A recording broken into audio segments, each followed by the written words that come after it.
So, ayun, meron tayong question for today, which is, kailan daw pwedeng maligo? So, for me guys, yung advice sa akin ng doktor ko is 3 days, kailangan na siyang liguan. So, tinanggal ko na rin yung cast ko dito. Yung tape pala, sorry, yung tape. Tapos, ayun, wala na. So, makikita nyo na yung mga tahi dito sa gilid and dito. Tapos, yung dito sa anars. Makikita nyo na siya right after 3 days. Tapos yun, tinry ko na rin hilabusan yung face ko, but using mild soap lang.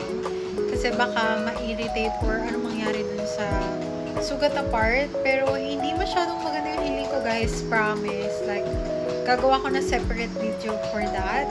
I feel like, hindi siya masyadong napapag-usapan or onti lang yung nagre-reveal ng journey nila, especially kung